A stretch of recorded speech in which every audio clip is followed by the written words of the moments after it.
Welcome to ChinaPower. I'm Bonnie Lin, your host, and in this podcast, we dissect critical issues underpinning China as a global power.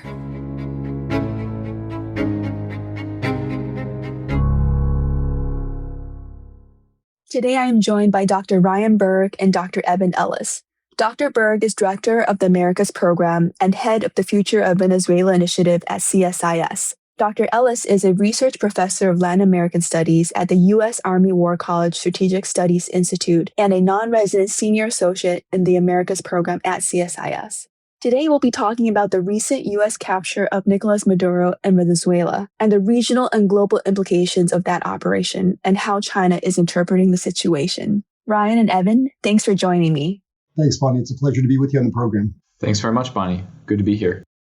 So I'd like to start the conversation maybe with you, Ryan, first. Can you walk us through what happened with Maduro's capture? What were the factors that led to what we saw on January 3rd? And what reason did the Trump administration give for the operation? Well, Bonnie, this was really an operation that was largely foretold. The Trump administration has been presiding over one of the largest naval buildups in Western Hemisphere history since August of 2025. And it's been using that naval buildup partly to strike suspected narco-laden vessels in the Southern Caribbean, but also to put a set of pressure tactics on Nicolas Maduro to find the exits, to try to negotiate some kind of exile somewhere in Turkey, in Qatar, and Russia, somewhere other than Venezuela. From there, the administration moved to use that naval force in the Southern Caribbean to enact a very large quarantine on sanctioned Ghost Fleet tankers that were moving sanctioned Venezuelan oil, mostly to China, but also to some other countries around the world, again, as another form of pressure to try to force the Maduro regime to find the exits. And according to the Secretary of State, many opportunities were given to Nicolas Maduro to find luxurious exits without the kind of operation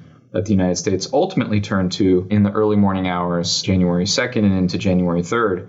A truly extraordinary operation by the U.S. military to ingress into Venezuela completely undetected, using the element of surprise, and to go to Maduro's compound in Fort Tiuna, just outside of Caracas, and to break into his bunker complex and essentially capture him and his wife in the dead of night in order to serve an indictment in the Southern District Court of New York on drug trafficking, weapons possession, and sundry other charges. This operation was, I think, a truly joint operation for the U.S. Armed Forces. Joint Chiefs of Staff head Dan Kane mentioned that there was cybercom involved, spacecom. Obviously, the Air Force, Special Operations Forces, the Delta Force carried out the raid. Truly a very complex and joint operation that few other countries could pull off, and sent really a message to the rest of the region and to China as well, given some of the peculiarities and the specifics of the operation itself.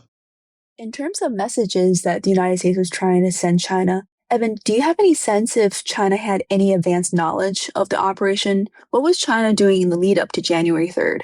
Well, by all indications, China was taken by complete surprise by this. Indeed, the Chinese special representative for Latin American affairs, a fairly senior diplomat, Chu Xiaoqi, was actually visiting. And it was ironic that no harm came to or the delegation. But more broadly, China had been expressing diplomatic support, but there was very little evidence that it was providing any type of military or intelligence assistance. As a matter of fact, had been lying relatively low. The Chinese had previously sold some radars, a unit called the JYL-1 and the JY-27A, which were apparently partially neutralized by that spectacular operation that Ryan mentioned. I would mention also that prior to the operation, although individual Chinese companies, minor oil companies that they refer to as teapot traders, were taking delivery on individual lots of oil, oftentimes hiding the origins of those through ship-to-shore transfers off of Malaysia, paying for them by cryptocurrencies and things like that. The big oil traders like CNPC had been lying very low to try to stay out from under U.S. sanctions pressure. And a lot of the construction and other activity that had been going on previously supported by loans had been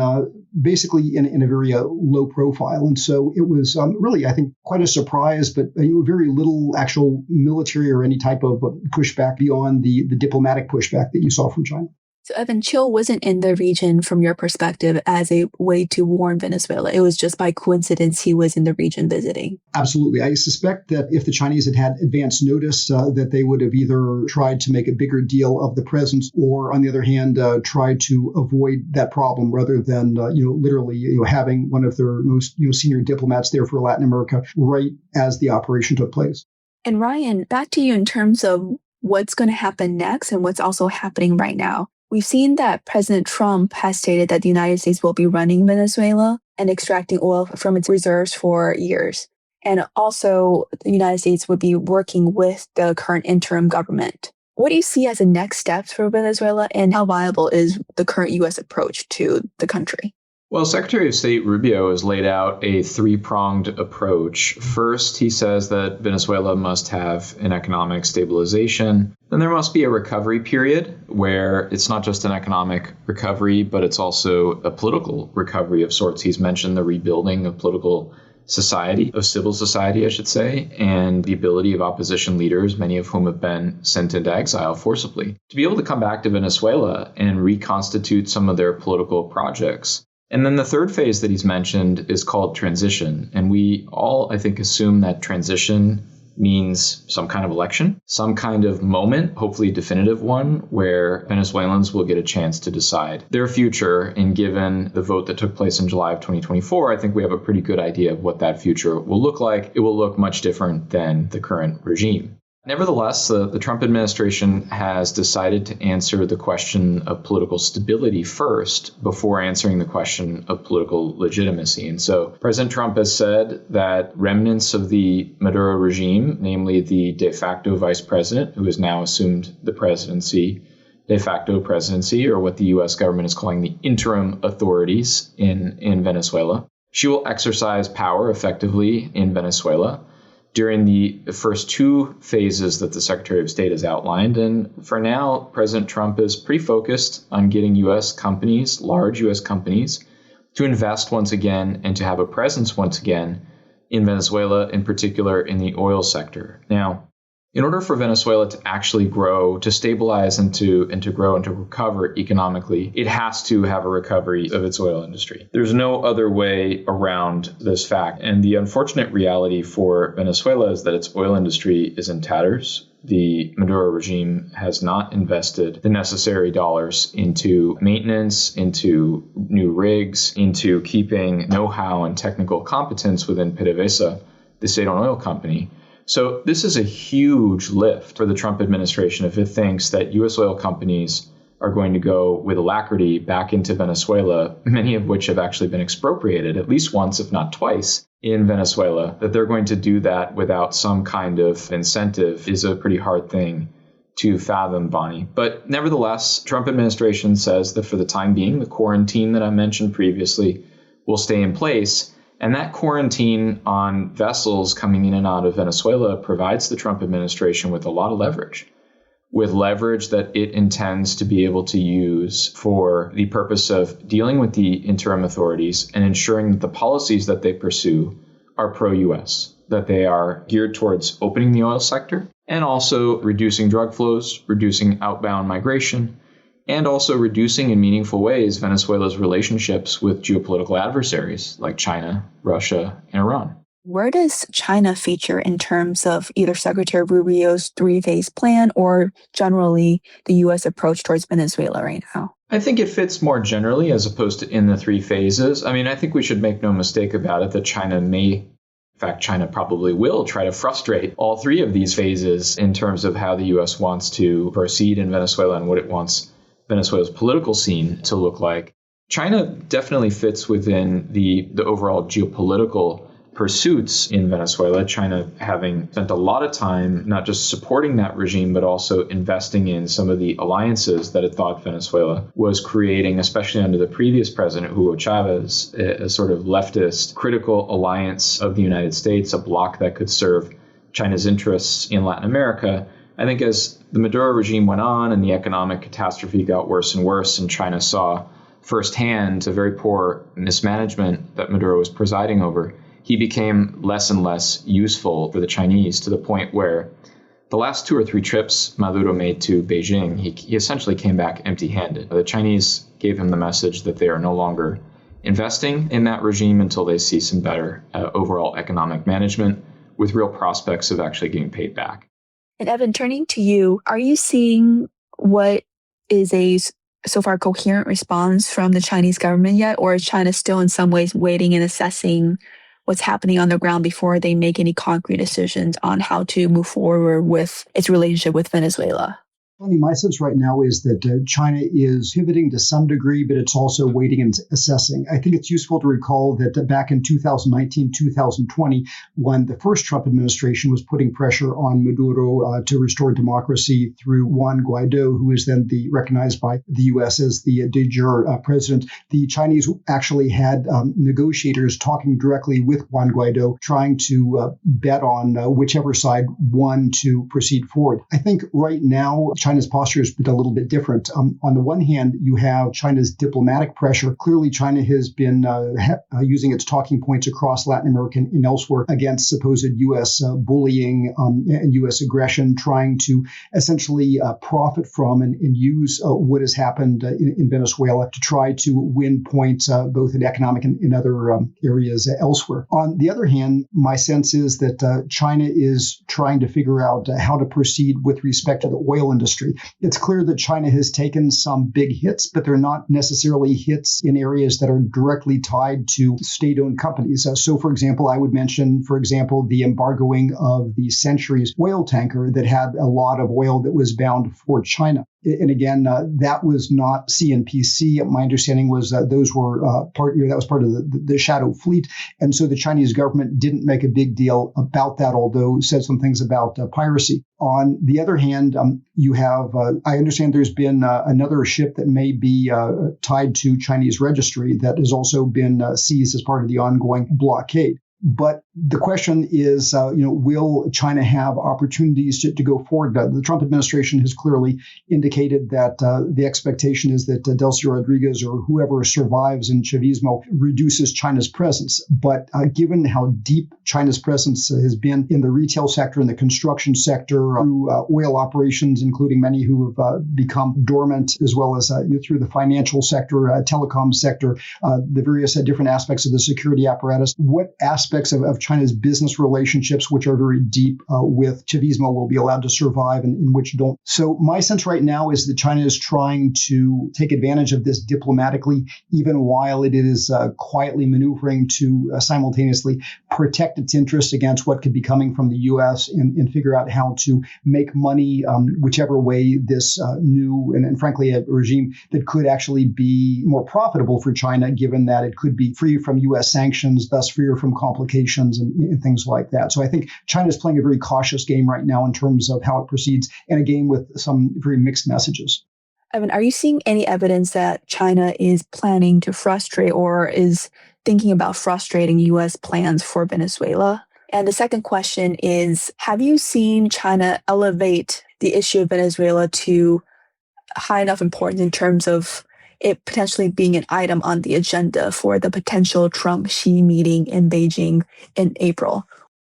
Those are great questions, Bonnie. On the one hand, I have not seen overt attempts to frustrate. Clearly, there has been an attempt by China to capitalize on this diplomatically in its posture towards the rest of the region. And, there has been some, expected protests with respect to the ships that have been seized and how to proceed forward that way. But my sense is that China is being very cautious and very measured in its response thus far. And that, of course, goes to the question of the possible upcoming President Trump trip to China, and certainly any reciprocal trip by President Xi. Thus far, I have not seen China elevating that to the same level as issues such as Taiwan, in which it tries to use action to discourage a meeting, a presidential level meeting, which, of course, is very important to President Trump. And the question of the broader deals that China might be seeking with the U.S., whether it's on agricultural, rare, or other matters. But that's not to say that China could not decide that this is an affront and push back. But I haven't seen it elevate this to the same level that it is elevated issues in the Indo-Pacific in terms of things worth fighting over to, threaten to, put that leadership diplomacy at risk? Yeah, I agree with Evan that the Chinese will try to advance a particular argument regarding U.S. dominance of the region, a return of bullying, hegemonism, as they call it, bloc politics, and so on. I think with respect to Maduro in particular, however, they'll have a little bit of difficulty doing that just because in many ways he was kind of an easy target. There's no love lost between Maduro and many of the governments in the region. In fact, much of the polling before this U.S. operation showed a pretty robust wellspring of support from Latin Americans for doing something about the Maduro problem. And so this is a regime that had worn out its welcome with much of the region. This is a regime that had been seen by many in the region as problematic. And so I suspect that given that unpopularity, Chinese will have difficulty capitalizing on this the same way that they would in other circumstances if Maduro, let's say, were more popular than he was. Ryan, I also wanted to follow up on a question related to China's energy and oil interests. I believe in one of our conversations before, you had mentioned that there was a possibility early on that President Trump has suggested maybe China could still be involved, and then he later switched. Where does it actually stand right now in terms of what the United States may allow in terms of China's both energy but also larger investments in Venezuela? Well, we've had a little bit of back and forth on this. I think the initial word on this when Energy Secretary Chris Wright outlined what the arrangement would actually look like, Bonnie, which is that the U.S. says it will market and sell Venezuelan oil and it will enforce that nobody else can do that with this quarantine. That means that the U.S. would be in a position to decide, frankly, whether China is able to get shipments or not. That's my understanding of the arrangement. And there have been multiple suggestions in either direction. Some of the cabinet officials saying China is going to be cut off.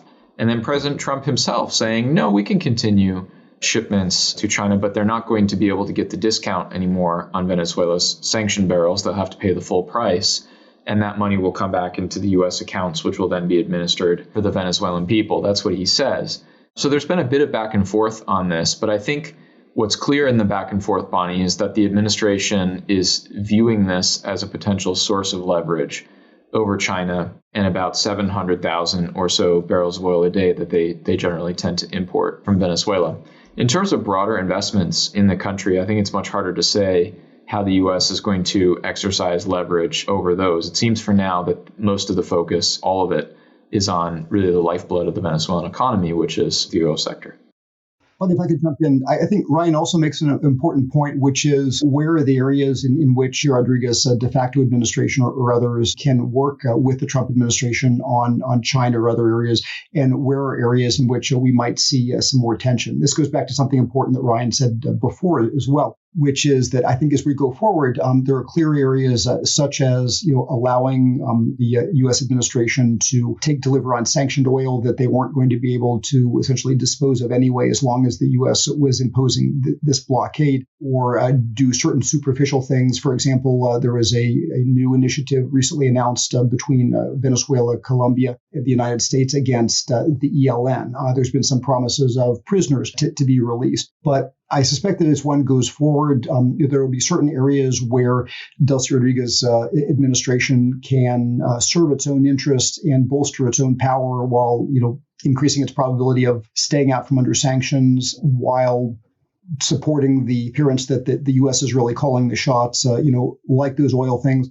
Other areas, for example, how far does, the U.S.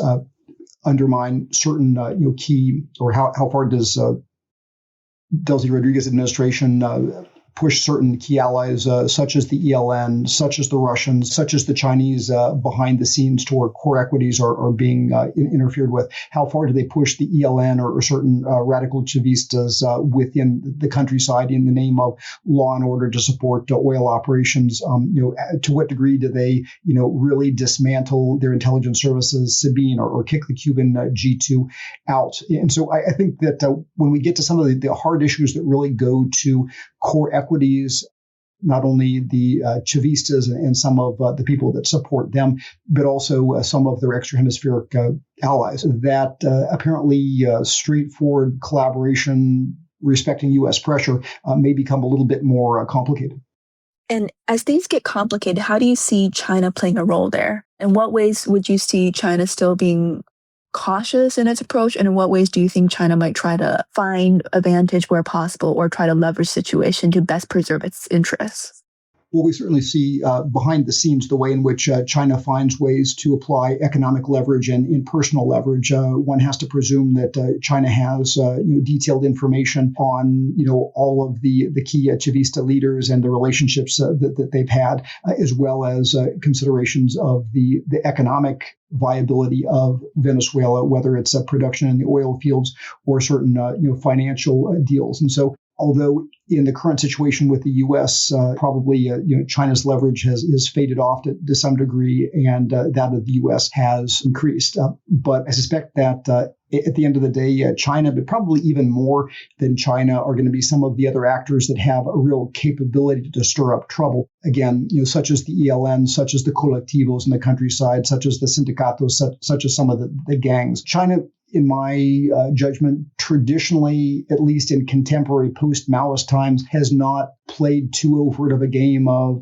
stirring up trouble in the countryside so much as they've tried to twist the screws of economic levers and financial liquidity. But I still suspect that China does have a number of levers at the personal level with the individual leaders of Madurismo to try to protect its interests.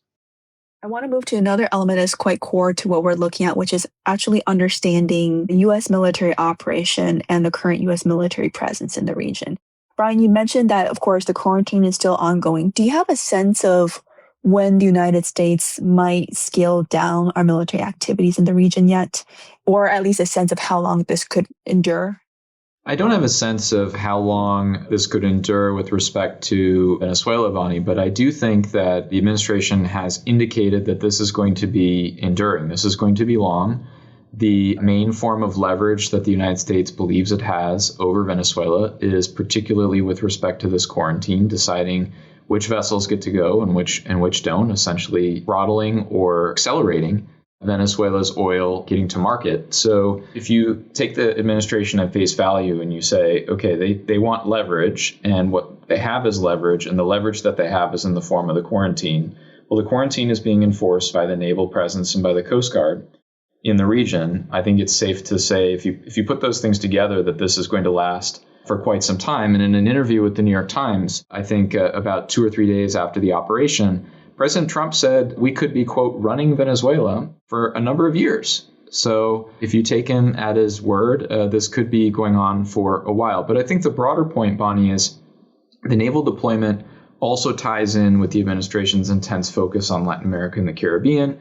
It ties in with the broader national security strategy document. It ties in with the broader ambitions to have a greater presence in the Western Hemisphere, to assert what the administration has called the Trump corollary to the Monroe Doctrine, a kind of 21st century Monroe Doctrine for the Americas, one that is, I would say, less focused on military action, even though we just saw this dramatic operation, and more focused on foreign ownership and operation of strategic and vital assets, but nevertheless, focus that is bolstered by this large naval presence in the Southern Caribbean. So my best prediction, my best bet is that we see this go on for quite some time, and that this is actually just a new force posture that we need to get accustomed to as Latin America watchers who are not necessarily accustomed to seeing this force posture in our area of responsibility. Bonnie, I think there's a very important point that Ryan's making here also. When we talk about what is the type of continuing U.S. pressure, I don't think we're talking about a very expensive, prolonged boots on the ground campaign, so to speak, although there could be some element of that, but not the type of very expensive, visible, conflict-generating type of activity that notably had become an issue in Afghanistan and elsewhere. I think when you look at the new national security strategy, which does commit to rebalance U.S. forces to the Western Hemisphere, which could imply, certainly keeping a carrier battle group in this hemisphere, perhaps even in the Caribbean for some time, and certainly other types of assets like the amphibious ready group that's deployed there now, and the continued operations of things like the air facility at Roosevelt Road. And on top of that, the use of economic pressure and other pressures which don't involve a sustained, again, expensive military presence. I think it's entirely plausible to believe that the type of posture that involves some military capabilities that do interdiction and enforce sanctioned ships and oil and things like that, plus economic pressure, plus other type of pressure, that combination of pressure is arguably sustainable for some time to do exactly what President Trump has indicated, the possibility of continuing to apply the type of pressure, if not run the country, certainly to continue to significantly guide the actions that people like Delcy Rodriguez take in ensuring that they are aligned with U.S. interests and protect U.S. oil companies or whoever else involves themselves in Venezuela in the coming years. And how is the region responding to this increased U.S. posture? I mean, in one way, Operation Absolute Resolve was clearly geared for Venezuela, but it also likely has demonstrative and signaling effects to countries at large in the region. And related to that, how does China actually view the military operation? Is it viewed as a textbook example of how China could emulate, or is it viewed as an example of a successful U.S. operation, but not necessarily applicable to China? Well, Bonnie, in general, the reaction has been predictably positive. There have been those who bet strongly on supporting the U.S., the Luis Abinader government, for example, in the Dominican Republic that provided access to air facilities in the run-up to this operation, or the Kamala Persad Besesiar government, the new UNM government in Trinidad and Tobago, who very controversially, but I think now very wisely, had provided support, and it looks like that bet was paying off. And then, of course, you have a number of different U.S. allies throughout the region, such as Javier Milei in Argentina, such as Santiago Peña in Paraguay, such as Daniel Noboa in Ecuador, and the incoming government of Jose Antonio Cast, who will replace the government in Chile, which has been somewhat critical. So I think in part you have a wave of governments that have either been strongly supportive of the administration and have seen that bet paid off, or embraced ideologically the United States for other reasons, and thus are also supportive. And I would say that even those who have been predictably critical, Claudia Sheinbaum with her very leftist orientation in Mexico, but with Mexico's deep dependence on the United States economy for its exports and the absolute importance to Mexico's future of the successful renegotiation of the USMCA treaty. I think you've seen Claudia Sheinbaum being measured in her criticism, and similar things, of course, for Lula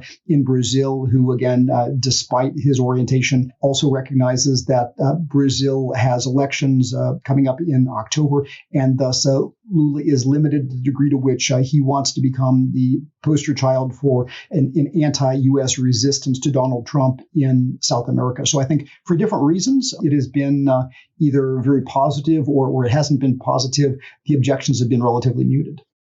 If I can just add to that, Bonnie, I think Evan is actually, he's exactly right. The objections have been very muted. And I think from China's side, what China really takes away from this, I'm not sure if they take away that this is a blueprint for any action on their part. I actually think that there are some lessons here for China about how sharp-elbowed the United States may become when it feels like a vital strategic interest, especially in its own shared neighborhood, is at stake. And I think they want China to take seriously this idea of a 21st century Monroe Doctrine, and that even some of its economic business in Latin America and the Caribbean is going to be under greater amount of scrutiny. I think China also has to realize not just the economic leverage or the energy-based leverage that the U.S. will have over it if it actually manages to erect this scheme I was talking about, this arrangement of marketing and selling Venezuelan oil. But it also has to really take into account, what is the value of its partnerships?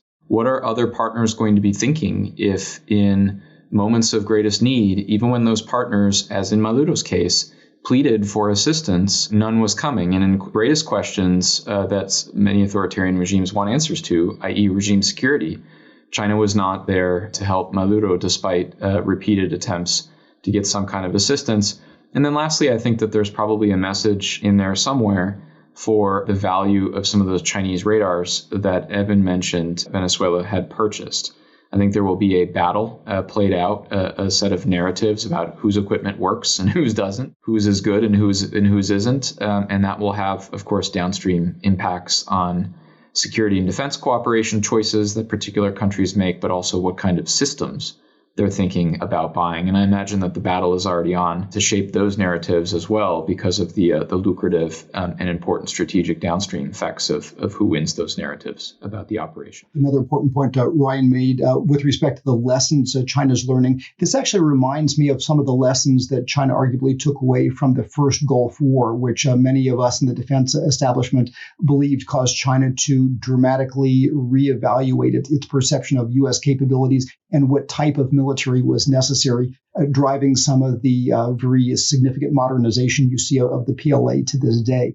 What I suspect is that as China looks towards Taiwan and evaluates, whether or not it has accumulated the capability that it needs for a effective blockade or amphibious landing across the straits or other things, I think the relative dramatic success of those U.S. capabilities, almost unscathed in going in and taking out Nicolas Maduro, probably makes the PLA doubt itself just a little bit, whether it, in counting ships and counting the other significant capabilities that it's accumulated as it thinks about Taiwan, whether the USA will fight back in unpredictable ways. I think that creates an additional element of deterrence on Taiwan. And if the U.S. does the arguably smaller U.S. force have a couple of surprises up its sleeve that the PLA planners had not fully considered in that context?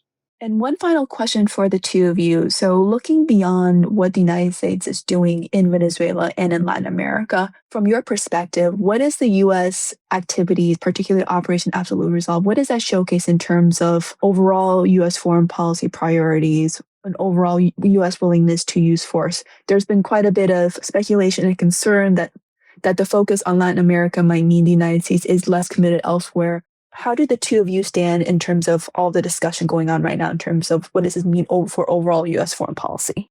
Well, in my case, I think, first of all, it shows that the U.S. is willing to threaten the use of force and to actually employ force, but in very selective, decisive ways. I think it's useful to see this as an extension of what the U.S. also did in Iran, the attacks against Fordo and the other Iranian nuclear sites after the Israelis had taken down the majority of Iran's air defense and other defensive capabilities. And so I think to this end, what you also did not see was a U.S. Operation Just Cause style invasion or occupation of Venezuela or boots on the ground. What you saw was a very decisive, limited operation, good simultaneity, demonstration of effective capability, but clearly a desire to get in and get out and not leave an enduring legacy that could be expensive or opposed, and yet use the demonstration of U.S. willingness and capability as farther leverage in the future. I think it's interesting to see many of the ways in which even some of President Trump's previous threats involving the possible U.S. taking of Greenland from Denmark have been revised. The threat against the Iranian regime, if they go against and kill protesters as they have been, has been revised. And so my sense is that this operation shows not only the U.S. capability, but within the context of greater attention on the Western Hemisphere, per the NSS, a greater military deployment, greater use of the military as a tool in the Western Hemisphere in combination with market and other tools, but also the question of how that is used. And to me, that how involves very limited punctuated uses of force to create leverage and a perception of leverage and other things, so that without having to continually do occupations, that others are dissuaded from action in ways that would be negative to the United States, whether that's dealing too closely with China, Russia, Iran, and Hezbollah, or doing things that move against the interests of the U.S. government and its companies. Bonnie, I agree with Evan's takeaways. Let me just put a slightly different spin on it. I think that the first year of the second Trump administration and all the activity, including the operation we've been talking about, is proof that Trump is not an isolationist. I've always thought that this debate is kind of stale. I mean, I think Evan hit the nail on the head. The difference between President Trump and other U.S. presidents, for example, is that I think he wants his use of military force to be far more decisive, quicker, more geared towards limited strategic aims, and definitely not involving any kind of long-term open-ended commitment with boots on the ground for any significant period of time. But we're coming up on the 1-year point of the second Trump administration, and there's been military action in 7 countries, right? That's not exactly an isolationist kind of stance. And then the second takeaway is, I think, one for Latin America watchers, which is not only that the U.S. is back in Latin America quite significantly, but that the U.S. is looking to consolidate the region in this phase of great power competition. So I think in the first Trump administration, there was just the announcement that we were in a long-term strategic competition with China. I think the Joe Biden administration continued a lot of that framework, and then they put their own lens on it, which was that it was autocracies versus democracies. Now in the second Trump administration, they don't need to declare that great power competition is a fact anymore. They're actually looking to consolidate what they think are weaknesses in order to get ready for a long-term competition. And they sincerely feel that the Western Hemisphere is a weakness for the United States. It's a shared neighborhood. It's an immediate abroad, but yet there's too much Chinese, Russian, Iranian influence in the region for it to be a region of true strategic resolve for the United States. So I think that's the project, at least as they would conceive it, in the second Trump administration. And I think the operation fits in as part of that broader set of strategic aims. I know I said that was the last question, but I actually have one more final question, and that relates to China. So if each of you would look forward, what is one thing that you would pay attention to in terms of either what China is doing in Venezuela or what China is doing in Latin America? If you had to identify one thing to pay attention to in the next coming months. In my case, it is the degree to which China will continue to go full speed ahead on the commitments that it made in its new 2025 policy white paper, especially in non-economic areas. And so extending the global governance initiative to Latin America, working with things like SLAC and the SLAC subcommittees, as well as looking for reform of inter-American financial institutions, areas like security cooperation, areas like development cooperation, but the specific parts of GDI where China talks about trying to set standards in AI and space and other related areas. And of course, people-to-people diplomacy, which opens up really a can of worms for Chinese influence and espionage. So to me, all of these things are areas where China has diplomatically and confidently indicated that it plans to press forward in Latin America, despite the promise in the NSS by the U.S. of resisting exactly those types of Chinese influence. For me, Bonnie, it's something similar to Evan, and it's also something similar to how I read the Trump corollary to the Monroe Doctrine that the National Security Strategy document says is a guiding principle for the second Trump administration. So it's less kind of the fallout from this military operation, and it's more when we get back into the normal business of Latin American politics and the immediate memory of this operation fades, how is China positioning itself vis-a-vis the exercise of the Trump corollary? So that brings my attention to things like ports, space infrastructure, the other types of big things that the Trump administration says it's going to compete on. Keep in mind that the Panama Ports issue remains unresolved. The acquisition of Hutchison by MSC and BlackRock remains blocked, and the Chinese have effectively extended the long arm of Chinese regulation and law to interrupt that deal. What is going to happen with the Chancay port in Peru? How is the U.S. proposing to compete with the Chinese on building digital infrastructure in the Americas? How is it going to compete in the AI space? Is it going to have anything to offer at all on any of those areas? That, in many ways, I think folds directly into or folds directly into the Trump corollary to the Monroe Doctrine. But I haven't seen plans, I haven't seen indications yet of how the Trump administration plans to proceed on some of those issues. So while it's clear now what they wanted to do with Nicolas Maduro, it's entirely unclear how they're going to compete with the Chinese in some of these critical areas. So that's what I'll be watching moving forward. Excellent. Thank you so much, Brian and Evan. So much to watch for in the next coming months and maybe year or two. A lot of uncertainty and a lot of movement in Latin America. Thank you both for joining me today. Thank you, Bonnie. Real pleasure. Thanks, Bonnie.